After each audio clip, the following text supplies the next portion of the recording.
Explorers 5. Text copyright Jill Munton. Recording copyright Macmillan Education, a division of Macmillan Publishers Limited, 2010. Aladdin, a tale from the Middle East. Adapted by Jill Munton. Chapter 1. The Wizard.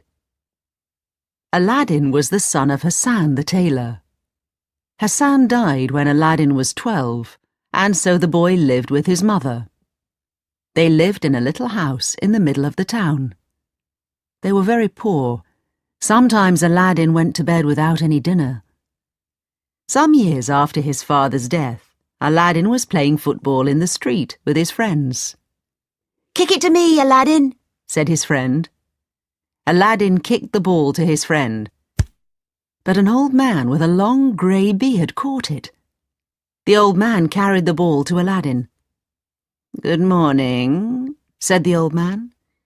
"You are a fine young man. What is your name?" "My name is Aladdin," he answered. The old man stroked his beard. "And what is your father's name?" he asked. "My father's name was Hassan. He was a tailor in this town," replied Aladdin. "But he died when I was 12. I live with my mother."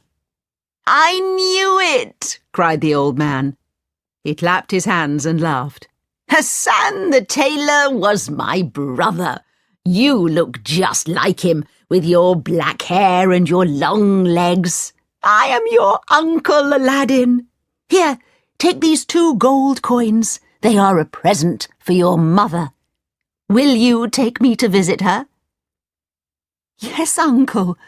Of course," said Aladdin happily. "We live in the next street." He was pleased to meet his uncle, and he was pleased with the present for his mother. On the way to Aladdin's house, the old man smiled to himself.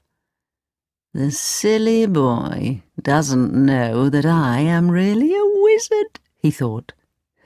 "Oh, I am not his uncle at all." Aladdin and the old man stopped outside Aladdin's house.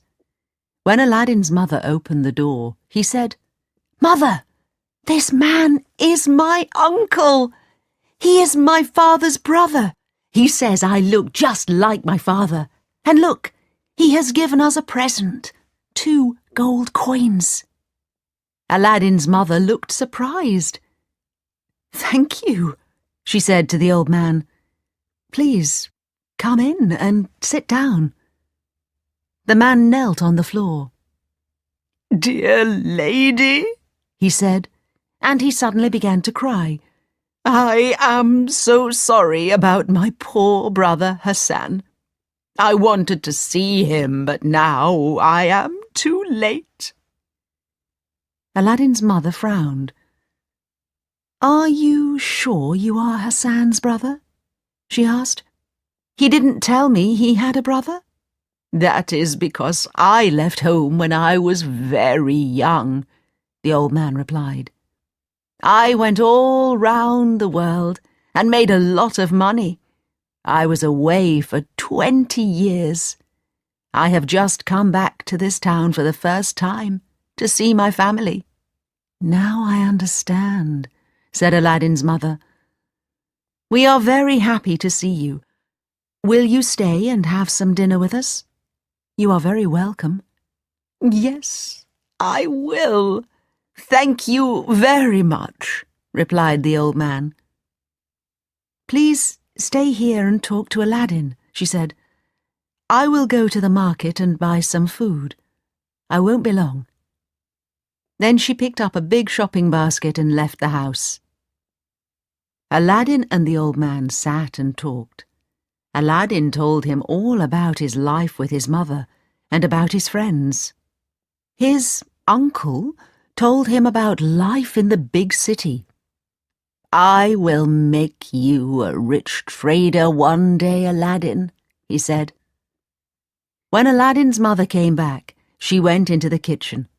She made a wonderful feast. Chicken and rice, cakes and honey, peaches and apricots. She served the food in her best dishes. "This is a wonderful dinner," cried the old man. He took a huge piece of cake and put it into his mouth. "It is thanks to you and your 2 gold coins," said Aladdin's mother. "We are very poor, and our food is usually simple." The 3 of them ate and talked for a long time.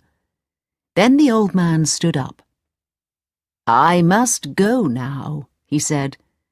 "I am staying at an inn. It's not far away. Thank you, my dear lady, for the wonderful dinner. I will come back in the morning." The next day the old man came back to the house and told Aladdin and his mother about his adventures. He told them about India, China, Egypt, and the North Pole. Aladdin loved to listen to him, and he became very fond of his new uncle. On the 3rd day, the old man came again. "Aladdin, I have enjoyed my time with you and your mother. You have both been very kind to me. Now I want to show you something," he said. "It's something strange and wonderful, but we must go out of the town and into the countryside for a few days. Will you come?" Aladdin was very excited. What an adventure! "Yes, please," he said. "Can I go, Mother? I am sure you will be safe with your uncle." "Goodbye, my son. Come back soon," she replied. She hugged Aladdin and gave him some water to take with him on the journey. Aladdin and the old man travelled for a long time. They left the town and went through some woods, across a hot, dry desert, and into the blue mountains. They told stories and laughed as they walked. Aladdin was enjoying himself. At last the old man said, "We will stop here, Aladdin, near these trees. We need to make a fire. Please go and find some wood." Aladdin was surprised. It was a hot day and they had no food to cook. Why did they need a fire? But he did what his uncle told him and collected a lot of wood.